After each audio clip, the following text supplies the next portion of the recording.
Hivi unajua kwamba Nabii Allah Zakaria alimuomba sana Mwenyezi Mungu amjalie mtoto mpaka akapiga hii dua, na iko kwenye Qur'an. Inasema nini? Wa Zakaria idhnada rabbahu rabbi la tadharni fardan wa anta khairul warithin. Na Zakaria alipomuomba Mola wake, ewe Mola wangu usiniache peke yangu, yani bimaana usiniache bila watoto, ila hali wewe ni mbora wa warithi.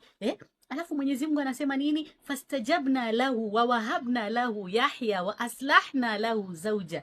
Tulimwitikia dua yake, tukampa Yahya na tukamponyeshea mke wake. Tena unaambiwa katika hiyo hiyo Qur'an, Mwenyezi Mungu ndo alotoa jina la Yahya. Hakumpa tu mtoto, alitoa mpaka jina la Yahya. Alafu tunaambiwa siri ya hawa ni nini? Siri ya hawa iko katika aya inayofuata, innahum kanu yusari'una fil khairat.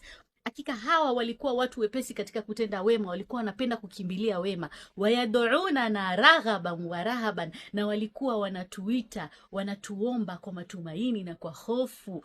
Wakanu lana khashiin, na walikuwa ni wenye kunyenyekea, yani walikuwa wanyenyekevu sana kwa Mwenyezi Mungu. Opo, sasa wewe mchukue ule mwenza wako, msipige tu dua mkakaa.